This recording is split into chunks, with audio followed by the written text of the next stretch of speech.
माननीय लेकिन सदस्य आपने असादुद्दीन ओवैसी जी। Thank you, Madam. Madam, a direct connection can be drawn between the policies of the government and the continuing educational backwards of Muslims. In both higher education and schooling, Muslims want to get formal education, but because of government apathy and negligence, Muslims drop out of the education system is sooner than children of any other community. The government UDIC data, Madam, covers school education, says that Muslim student representation gradually declines from class 6 onwards and reaching its lowest in class 11 and 12. Enrollment percentage of Muslims dropped from 14.42% upper primary, class 6A, to 10.76% higher education, class 11 and 12. Only 76.37% of Muslim students continue after elementary education as compared to the national average of 81.26. Madam, 28 states have gross GR of 80% for primary education, but only 12 states achieve 80% secondary level. This shows a clear systemic bias against Muslims. Muslim children do not have means to cross beyond primary education, but the government has limited pre-matric and post-matric scholarship class and above.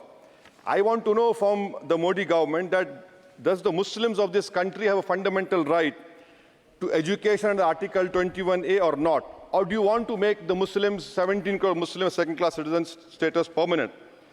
Madam, there are 1.7 lakh fewer Muslims pursuing higher education. That was not the case till 2021. You unleashed your ideology on the biggest minority, and you see that 1.7 lakh fewer Muslims are pursuing higher education today. And I want to give them some bad news and good news for the nation. Those who say that we Muslims don't teach our girls and oppress our women are wrong. I'm quoting data. I can challenge anyone.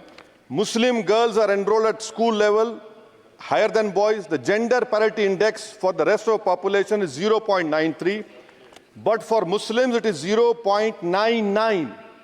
The sad fact is that these girls and boys are not prevented from educating themselves because of some evil Muslim men, in inverted commas, but because of crushing poverty and absence of government support. The honorable this government education policy talks about universal access to education, ensuring universal literacy in India of 2047. But how can you achieve, sir, if 14% of the population is dropping out of education at primary level? How can you achieve when about 25% of rural youths in the age group of 14 to 18 cannot read a class 2 level text fluently in regional language? And while more than half struggle with division 3-digit by 1-digit problems, a skill usually is expected to achieve in class 3 and 4. Madam, over the years, there has been a shift in momentum towards private schools. Government data indicates a decrease in the share of government schools in the elementary category of 87% in 2006 to 62% in 2022. Maybe the Mughals are responsible for this. This means that the government has decided to leave the poorest Indians to for-profit schools and abandon the responsibility on the RT. Madam, for Kendriya Vidyalaya, the government has allocated 9,030 crores, Navodaya Vidyalaya 15,800 crores. How is it that you have vacancy of 6,653 in teaching and non-teaching staff? Would you blame Babar for this? I'm sure you'll do that. In Navodaya Vidyalaya, 15,800 crores have been allocated, 4,675 vacancies are there. Sanctioned strength is 34,354. In Navodaya Vidyalaya and Kendriya Vidyalaya, it is 56,703. You have passed a law 5 months ago about cheating, malpractices, but you are so great in implementing. It took you 5 months. Maybe you are waiting for the NEET paper to leak. That is what I can say. And I'll show the classic example of favoritism, madam, over here. Jamia Millia Islamia is allocated 3 lakh per student, Aligarh 3.9 lakh per student, and BHU gets 6.15 lakh per student. Why this favoritism? And may I request the Honorable Minister through you, Madam, that PM USP 1558 crores have been allocated. Please have some liberal mindedness, so that more Muslim students can get this. Your HIFA scheme, Madam, HIFA scheme, 39,720 crores have been sanctioned for 103 institutions. 22 are IITs, 12 are AIMs. These people can pay back money. How can Jamia Millia and AMU pay back money? I don't know who has told you this. And more important, madam, 29% of graduates and above in India are unemployed. And half of them do low-skilled jobs. This is for you to understand. And may I come to Jamia Millia, madam?